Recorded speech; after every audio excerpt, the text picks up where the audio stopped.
Hello everyone, welcome to Fathom Academy. I am Mohammed Sadiq and this is our segment of JEE Advanced PYQs.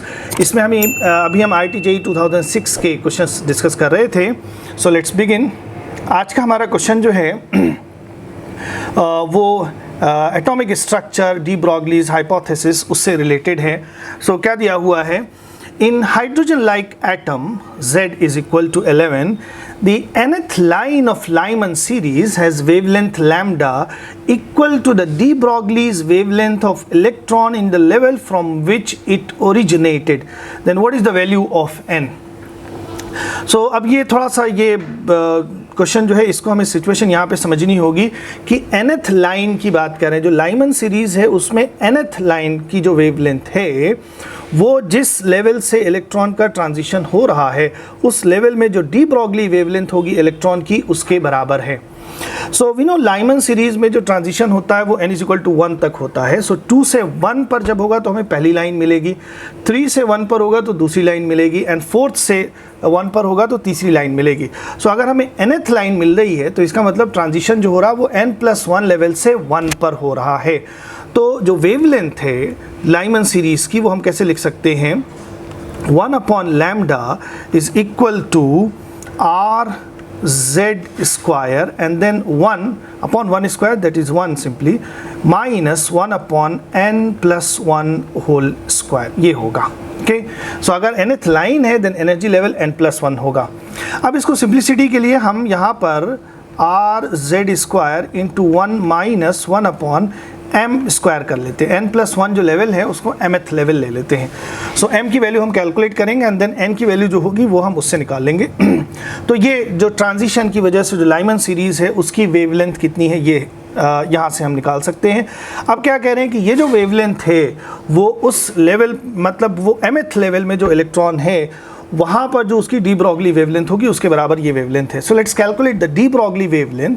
You know de Broglie wavelength is equal to h upon momentum and momentum हम कैसे लिख सकते हैं? Mass into velocity ऐसे लिख सकते हैं. अब यहाँ पर हम मास के लिए जो है कैपिटल M लिखें बिकॉज m स्मॉल m हम एनर्जी लेवल के लिए ले रहे हैं. सो मास इनटू वेलोसिटी ये हो जाएगा. फर्दर यहाँ पर इसमें अगर हम r से ऊपर नीचे मल्टीप्लाई कर दें h into r upon capital M v into small r. r यहाँ पर उस ऑर्बिट की रेडियस हो जाएगी, mth ऑर्बिट की रेडियस है. सो mvr जो टर्म आ रहा वो हो जाएगा हमारा angular momentum. And then from Niels Bohr postulate, Niels Bohr's का जो पॉस्टुलेट है वहाँ से एंगुलर मोमेंटम हम क्या लिख सकते हैं? अगर mth लेवल में mth ऑर्बिट में हम बात कर रहे हैं so that will be mh/2π ये हो जाएगा. सो यहाँ से ये प्लैंक्स कांस्टेंट की जो वैल्यू है वो कैंसिल हो गए एंड दिस इज 2πr/m ये हो जाएगा. एंड रिमेंबर यहाँ पे जो m है वो एनर्जी लेवल या mth ऑर्बिट के लिए m लिखा हुआ है. फर्दर जो r है वो mth ऑर्बिट की रेडियस है. ओके एंड अब एक चीज़ यहाँ पर थोड़ी सी और हमें ध्यान रखनी होगी कि mth ऑर्बिट की जो रेडियस होती है उसको हम लिख सकते हैं m² a0 अपॉन z ये लिखा जाता है. ओके m यहाँ पर mth ऑर्बिट हो गया और a0 जो है वो बोर रेडियस है मतलब जो हाइड्रोजन एटम है उसके फर्स्ट ऑर्बिट की रेडियस. तो ये a0 जो वैल्यू होती है this is equal to 53 picometre ये होती है. दैट इज़ 53 इंटू 10⁻⁻12 मीटर ये हो जाएगी.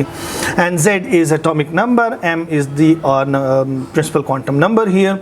सो अब यहाँ से अगर हम देखें ये जो वेवलेंथ है इसको हम कैसे लिख सकते हैं? हमने क्या किया था? 2πr/m. So 2π/m and then radius of the orbit is m² a0 upon z ये हो जाएगा.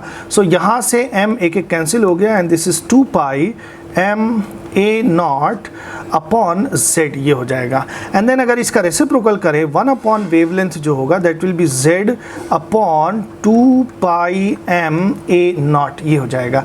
एंड 1 अपॉन वेवलेंथ ये जो वैल्यू आएगी ये वही होगी जो लाइमन सीरीज़ में 1 अपॉन वेवलेंथ हमने कैलकुलेट किया है यहाँ पर दिस वन. सो दोनों के इक्वेट हम करा सकते हैं.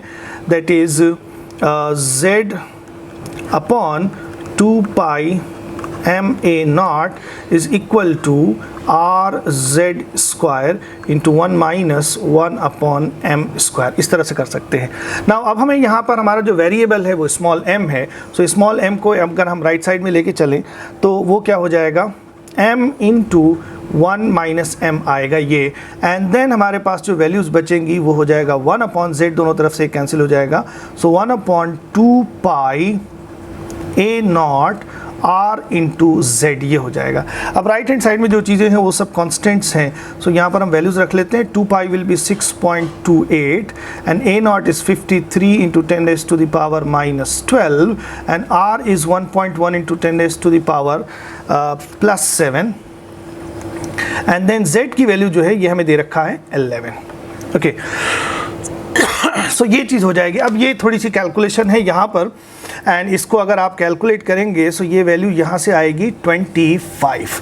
Okay, so m minus 1 upon m is equal to 25, and then इसको अगर हम क्वाड्रेटिक इक्वेशन में कन्वर्ट करें so this becomes m square minus 25m and minus 1 is equal to 0. So this becomes a quadratic equation in terms of small m, and इसको अगर हम solve करें Shridharacharya method जो होता है उससे अगर हम सॉल्व करें सो ये वैल्यू आती है, m की वैल्यू जो आएगी अप्रॉक्सीमेटली वो आएगी 25, सिंस इंटीजर में होनी है, वो एनर्जी लेवल है क्वांटाइजेशन की वजह से m की वैल्यू एनर्जी इंटीजर्स में होगी। So m is equal to 25 and we know m को हमने क्या लिखा है यहाँ पर, n प्लस 1 लिखा है, where n is number of line in the Lyman series. Okay, nth line है जहाँ पर m हमारा एनर्जी लेवल है और n जो है वो लाइन का नंबर है 1 से लेकर n तक। सो यहाँ से हम देख सकते हैं कि n की वैल्यू जो है ये कितनी आ गई है, 24। ये हुआ हमारा answer. That means the 24th line in the Lyman series, वो जो वेवलेंथ होगी उसकी वैल्यू उतनी ही होगी जो 25th लेवल से जो ट्रांजिशन हो रहा है इलेक्ट्रॉन का, सो 25th लेवल में इलेक्ट्रॉन की जो डी ब्रॉगली वेवलेंथ होगी उसके बराबर हो जाएगी। सो 24 इज़ द आंसर। ये था हमारा क्वेश्चन, एंड इसमें थोड़ी सी कैलकुलेशन भी है और अच्छा खासा इसमें कॉन्सेप्ट भी यूज़ किया गया है। This was a good test for you. Okay then, see you next time. Thank you.